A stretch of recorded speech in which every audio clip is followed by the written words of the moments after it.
નમસ્કાર વાલા વિદ્યાર્થી મિત્રો, મારી YouTube channel intellectual talks with doctor Anisha મહિડાની આ ખાસ શૈક્ષણિક ઓડિયો સિરીઝમાં આપ સૌનું હાર્દિક સ્વાગત છે. કહેવાય છે ને કે આંખો ભલે દ્રશ્ય ન જોઈ શકે, પણ જ્ઞાન આખી દુનિયાને જોવાની નવી દ્રષ્ટિ આપે છે. બસ આ જ જ્ઞાનના પ્રકાશ સાથે આજે આપણે શરૂ કરવા જઈ રહ્યા છીએ ધોરણ 10નો ખૂબ જ રસપ્રદ વિષય વિજ્ઞાન. આ ઓડિયો દ્વારા બાળકો તમે પોતાની ગતિએ સાંભળીને સમજી શકશો, વાંચી શકશો અને યાદ રાખી શકશો. વધુમાં આ ઓડિયો મોબાઈલ કે કમ્પ્યુટર પર હંમેશા તમારી સાથે યુટ્યુબ પર ઉપલબ્ધ રહેશે, જેને તમે ડાઉનલોડ પણ કરી શકશો. આ ઓડિયો થકી તમારો આત્મવિશ્વાસ વધશે, સ્વતંત્રતા મળશે અને અભ્યાસમાં પણ રસ વધશે. મારી આ નાની એવી મહેનત આપ સૌના ભવિષ્યને ઉજ્જવળ બનાવવામાં મોટો દીવો સાબિત થાય એવી આશા છે. તો ચાલો ઉત્સાહ અને આત્મવિશ્વાસ સાથે શરૂ કરીએ આજનો આ ખાસ પાઠ. આજે હું ધોરણ 10 વિજ્ઞાન પાઠ 1 રાસાયણિક પ્રક્રિયાઓ અને સમીકરણો ની રજૂઆત આપ સમક્ષ કરીશ. બોર્ડની પરીક્ષાની બ્લુપ્રિન્ટને આધારે આ પાઠમાંથી બોર્ડની પરીક્ષામાં 5 માર્ક્સનું પૂછાશે. બોર્ડના પ્રશ્નપત્રમાં વિભાગ બીમાં પ્રશ્ન નંબર 25 કે જે 2 ગુણનો હશે અને વિભાગ સીમાં પ્રશ્ન નંબર 38 કે જે 3 માર્ક્સનો હશે, જેથી આપણે અહીંયા આગળ પરીક્ષાલક્ષી તૈયારીઓ એ પ્રમાણે જ કરીશું. 2 માર્ક્સના પ્રશ્નમાં કદાચ 1 માર્ક્સની 2 વ્યાખ્યા કે 2 ટૂંકા સવાલ ભેગા કરીને પણ પૂછાઈ શકે, એટલે એ પ્રમાણે તૈયારી કરીશું. આ પાઠમાંથી ખાલી જગ્યા, જોડકા, ખરા ખોટા વગેરે તૈયાર કરવાની જરૂર જણાતી નથી. તો ચાલો આપણે શરૂઆત કરીએ. પ્રશ્ન: દળ સંચયનો નિયમ લખો. જવાબ: કોઈ પણ રાસાયણિક પ્રક્રિયામાં દ્રવ્ય એટલે કે દળનું સર્જન કે વિનાશ થઈ શકતો નથી. પ્રશ્ન: કયા કાર્બોદિત પદાર્થોનું વિભાજન થઈ ગ્લુકોઝ ઉદ્ભવે છે?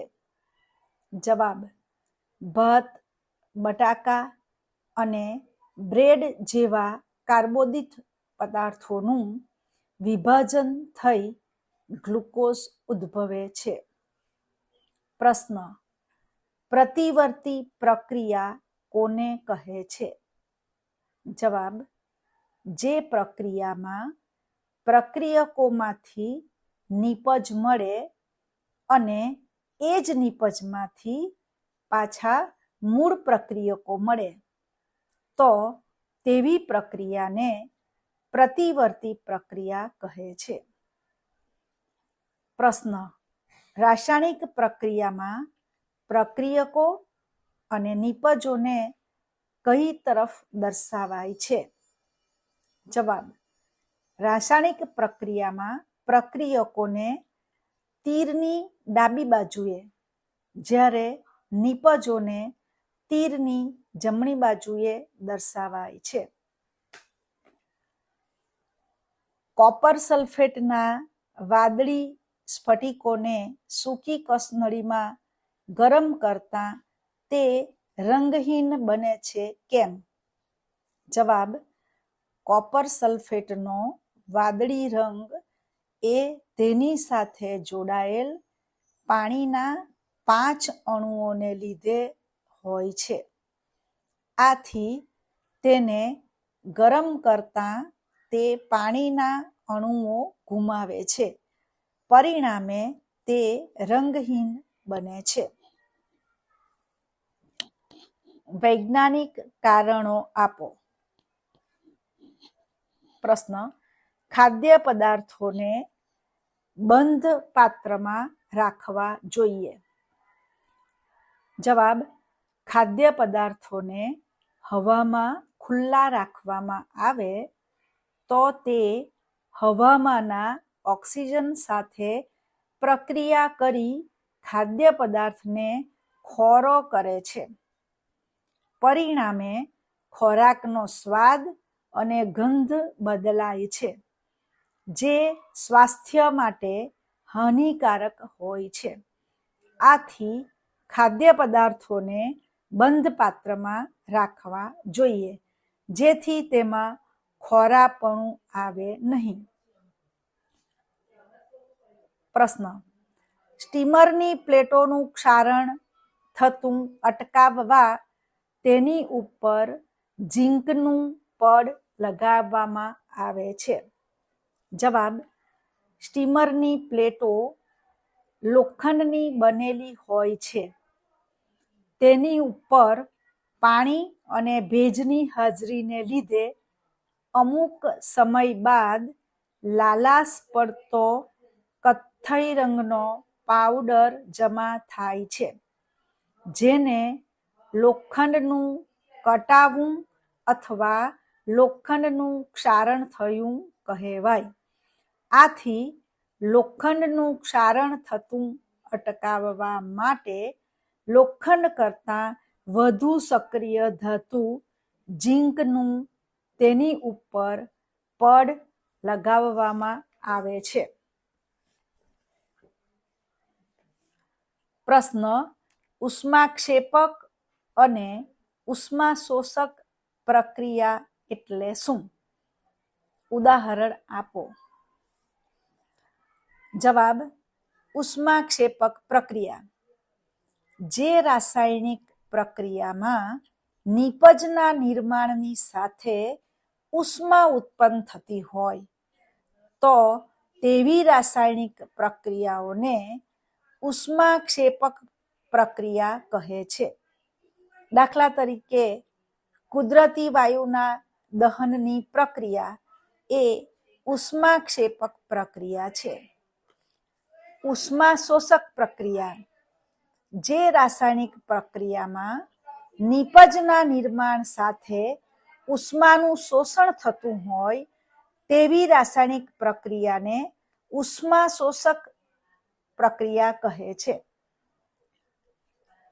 દાખલા તરીકે સિલ્વર ક્લોરાઇડનું સૂર્યપ્રકાશની હાજરીમાં વિઘટન થવું એ ઉષ્માશોષક પ્રક્રિયા છે. પ્રશ્ન: વિઘટન પ્રક્રિયાઓને સંયોગીકરણ પ્રક્રિયાઓની વિરુદ્ધ પ્રક્રિયા શા માટે કહે છે? જવાબ: વિઘટન પ્રક્રિયામાં એકલ અણુને ઉર્જા આપતા તે 2 કે તેથી વધુ પરમાણુમાં વિયોજન એટલે કે વિઘટન પામે છે. જ્યારે સંયોગીકરણ પ્રક્રિયામાં વિઘટન પ્રક્રિયા કરતાં વિરુદ્ધ જોવા મળે છે. સંયોગીકરણ પ્રક્રિયામાં 2 કે તેથી વધુ પરમાણુઓ ભેગા થઈને એક અણુ બને છે અને ઉર્જા મુક્ત થાય છે. પ્રશ્ન: વિસ્થાપન પ્રક્રિયા અને દ્વિવિસ્થાપન પ્રક્રિયા વચ્ચે શું તફાવત છે? વિસ્થાપન પ્રક્રિયા: વિસ્થાપન પ્રક્રિયામાં વધુ ક્રિયાશીલ તત્વ એ ઓછા ક્રિયાશીલ તત્વને તેના દ્રાવણમાંથી મુક્ત કરે છે. દ્વિવિસ્થાપન પ્રક્રિયા: જ્યારે દ્વિવિસ્થાપન પ્રક્રિયામાં 2 પ્રક્રિયકો વચ્ચે આયનોની અદલાબદલી અથવા આપ-લે થતી હોય છે. પ્રશ્ન: તેલ તેમજ ચરબીયુક્ત ખાદ્ય પદાર્થોની સાથે નાઇટ્રોજન વાયુને ભરવામાં આવે છે શા માટે? જવાબ, તેલ તેમજ ચરબીયુક્ત ખાદ્ય પદાર્થો હવામાંના ઓક્સિજન સાથે પ્રક્રિયા કરી ખાદ્ય પદાર્થોને ખોરો કરે છે. આવા ખાદ્ય પદાર્થોને સ્વાસ્થ્ય માટે નુકસાનકારક છે. આથી ખોરાકને બગડતો અટકાવવા માટે તેમાં એન્ટીઓક્સિડન્ટ તરીકે નાઇટ્રોજન જેવા નિષ્ક્રિય વાયુને ભરવામાં આવે છે. પ્રશ્ન, લોખંડની વસ્તુઓ પર આપણે રંગ શા માટે લગાવીએ છીએ? જવાબ, ધાતુ ક્ષારણને લીધે લોખંડની વસ્તુ ઉપર કાટ લાગે છે. આથી કાટથી બચવા માટે લોખંડની સપાટી ઉપર રંગ લગાવવામાં આવે છે, જેને કારણે લોખંડ અને હવાનો સંપર્ક થતો નથી. પરિણામે લોખંડની વસ્તુ લાંબા સમય સુધી સુરક્ષિત રહે છે અને કાટ લાગતો નથી. પ્રશ્ન, સમતોલિત રાસાયણિક સમીકરણ શું છે? રાસાયણિક સમીકરણોને શા માટે સમતોલિત કરવા જોઈએ? જવાબ, જે સમીકરણમાં પ્રક્રિયકો અને નિપજો બંને તરફ રહેલા પરમાણુઓની સંખ્યા સમાન હોય તેવા સમીકરણને સમતોલિત રાસાયણિક સમીકરણ કહે છે. હવે દળ સંરક્ષણના નિયમ મુજબ દ્રવ્યનું સર્જન કે વિનાશ થઈ શકતો નથી. આથી રાસાયણિક સમીકરણમાં રહેલા પ્રક્રિયકો અને નિપજોનું દળ સમાન રહેવું જોઈએ. દળ સમાન રાખવા સમીકરણમાં રહેલા પ્રત્યેક તત્વના પરમાણુની સંખ્યા બંને બાજુ સમાન રહેવી જોઈએ. આથી રાસાયણિક સમીકરણને સંતુલિત કરવું આવશ્યક છે.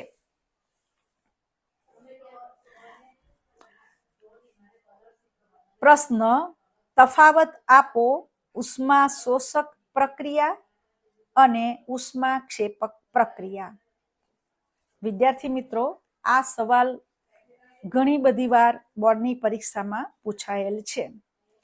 તો હવે આપણે તફાવત જોઈએ. એમાં બે પાર્ટ લઈશું પાનામાં પેજ પર. એક બાજુ ઉષ્મા શોષક પ્રક્રિયા અને બીજી બાજુ ઉષ્માક્ષેપક પ્રક્રિયા. સૌથી પહેલા ઉષ્મા શોષક પ્રક્રિયાના મુદ્દાઓ આપણે લખીશું.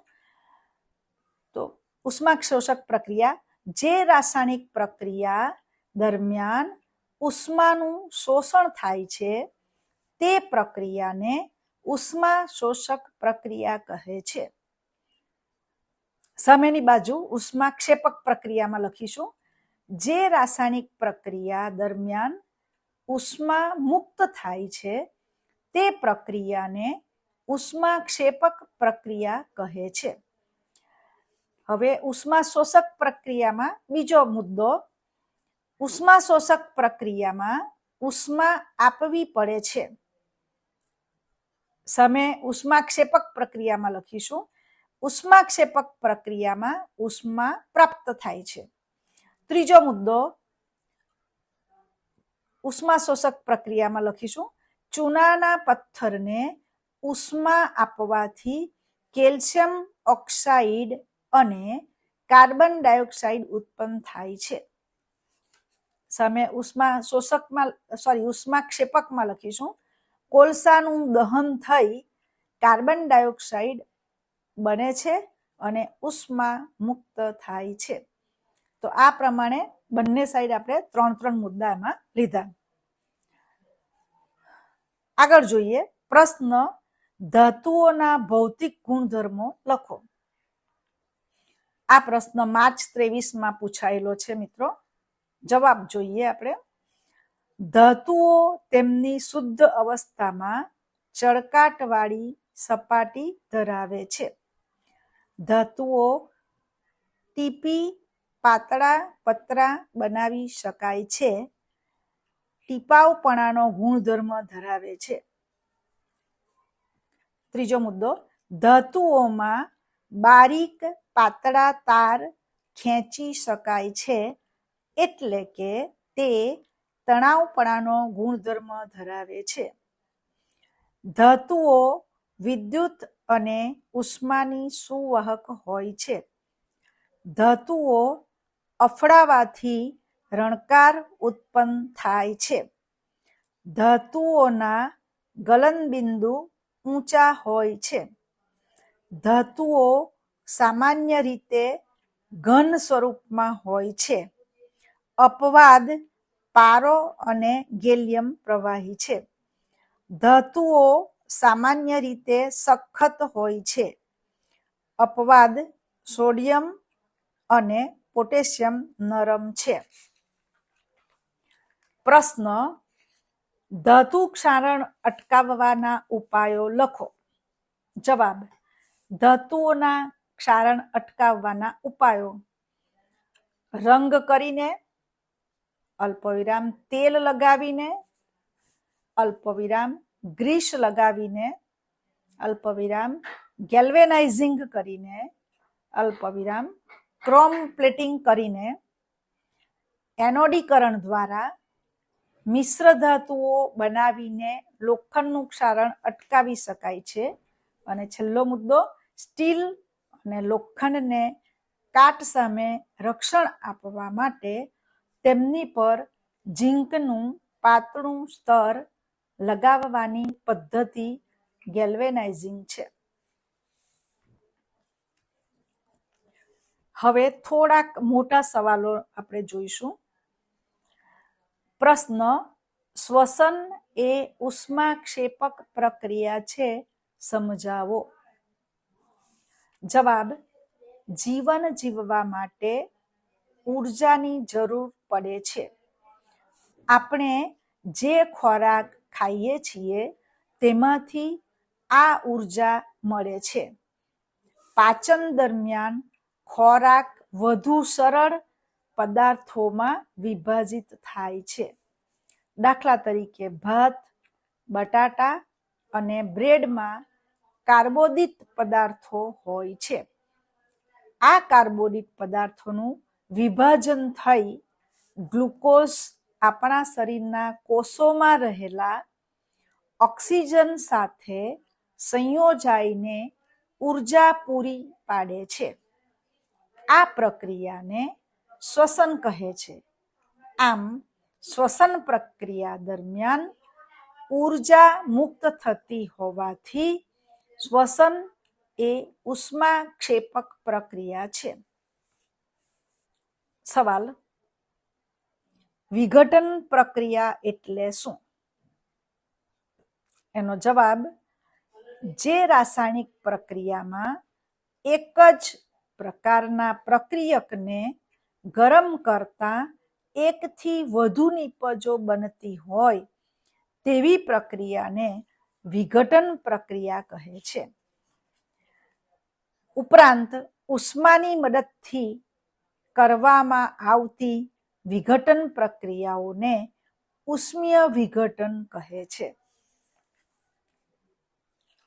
વિસ્થાપન પ્રક્રિયા કોને કહે છે? આપણો સવાલ છે, વિસ્થાપન પ્રક્રિયા કોને કહે છે?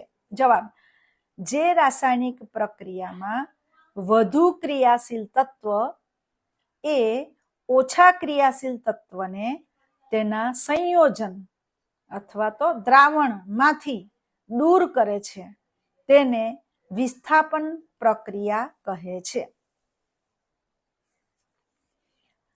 ઓક્સિડેશન અને રિડક્શન પ્રક્રિયા કોને કહે છે? જવાબ, જે રાસાયણિક પ્રક્રિયા દરમિયાન પદાર્થ ઓક્સિજન મેળવે અથવા હાઇડ્રોજન ગુમાવે તો તેને ઓક્સિડેશન કહે છે. જે રાસાયણિક પ્રક્રિયા દરમિયાન પદાર્થ ઓક્સિજન ગુમાવે અથવા હાઇડ્રોજન મેળવે તો તેને રિડક્શન કહે છે. સવાલ: રેડોક્સ પ્રક્રિયા અથવા ઓક્સિડેશન રિડક્શન પ્રક્રિયા કોને કહે છે? એનું ઉદાહરણ આપો.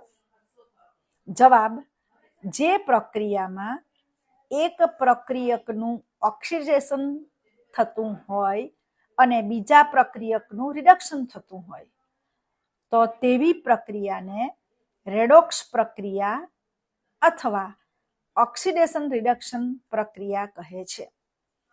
અથવા બીજી રીતે, જે પ્રક્રિયામાં ઓક્સિડેશન અથવા રિડક્શન બંને પ્રક્રિયાઓ એક સાથે થતી હોય તો તેવી પ્રક્રિયાને રેડોક્સ પ્રક્રિયા અથવા ઓક્સિડેશન રિડક્શન પ્રક્રિયા કહે છે. ઉદાહરણ: લોખંડનું કટાવું એટલે કે એનું ક્ષારણ જે થાય છે એ પણ એક પ્રકારની રેડોક્સ પ્રક્રિયા જ છે. સવાલ: ટૂંક નોંધ લખો ક્ષારણ. મિત્રો, ક્ષારણ આ અગત્યની ટૂંક નોંધ છે. એના સંદર્ભમાં તમને સવાલ પણ પૂછાઈ શકે. જવાબ: એસિડ અને ભેજની હાજરીમાં ધાતુને કાટ લાગે છે. આ કાટ લાગવાની ક્રિયાને ક્ષારણ કહે છે.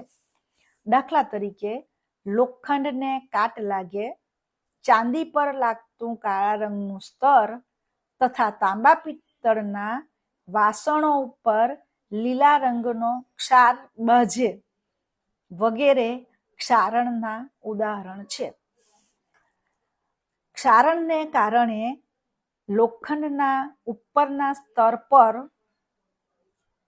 લાલાશ પડતા કથ્થઈ રંગનો પાવડર જમા થાય છે, જેને લોખંડનું કટાવું અથવા ક્ષારણ કહે છે.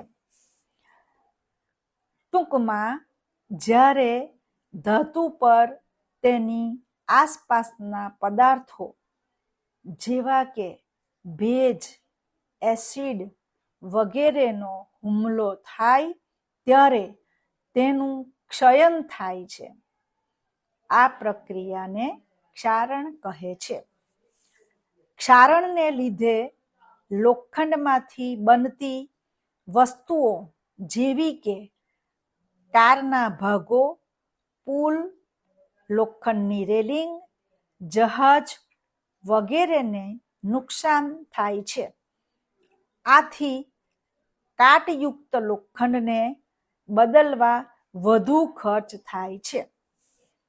લોખંડ ઉપર કાટ લાગતો અટકાવવા માટે તેની ઉપર રંગ લગાવવામાં આવે છે અથવા લોખંડ કરતાં વધુ સક્રિય, જેને ક્રિયાશીલ પણ કહી શકાય, ધાતુ ઝીંક નું તેની પર પડ લગાવવામાં આવે છે. ઝીંકનું પડ ધરાવતા લોખંડને ગેલ્વેનાઇઝ્ડ આયન કહે છે અને આ પડ લગાવવાની ક્રિયાને ગેલ્વેનાઇઝેશન કહે છે. તો મિત્રો, આ જવાબની અંદર ગેલ્વેનાઇઝ કોને કહે છે એ પણ આવી જાય છે. એટલે એવો પ્રશ્ન પૂછાય તો આ વસ્તુ તમારે ધ્યાનમાં રાખવી. આગળનો પ્રશ્ન જોઈએ. પ્રશ્ન છે, ટૂંક નોંધ લખો ખોરાપણું. જવાબ: તૈલી અથવા ચરબીજન્ય ખોરાકને ખુલ્લી હવામાં રાખતા તેનું ઓક્સિડેશન થવાથી તે ખોરો પડે છે, જેને લીધે તેનો સ્વાદ અને ગંધ બદલાય છે. આ ક્રિયાને ખોરાપણું કહે છે. સામાન્ય રીતે તૈલી અને ચરબીયુક્ત ખોરાકમાં થતું ખોરાપણું અટકાવવા માટે તેમાં ઓક્સિડેશન પ્રક્રિયાનો પ્રતિકાર કરે તેવા પદાર્થો ઉમેરવામાં આવે છે, જેને એન્ટીઓક્સિડન્ટ પદાર્થો કહે છે. તદુપરાંત ખોરાકને હવાચુસ્ત બંધ પાત્રમાં રાખવાથી તેનું ઓક્સિડેશન ધીમું થવાથી ખોરાપણું અટકે છે. બટાટાની ચિપ્સ, જેને આપણે કાતરી કહીએ છીએ, બનાવવા વાળા ચિપ્સનું ઓક્સિડેશન થતું અટકાવવા માટે બેગમાં નાઇટ્રોજન જેવા નિષ્ક્રિય વાયુ ભરે છે. એટલે તમને પૂછવામાં આવે કે બટાકાની ચિપ્સમાં નાઇટ્રોજન વાયુ કેમ ઉમેરવામાં આવે છે, બરાબર? તો આના પરથી તમે એનું કારણ લખી શકો. આગળનો પ્રશ્ન છે સંયોગીકરણ પ્રક્રિયા ઉદાહરણ આપી વર્ણવો.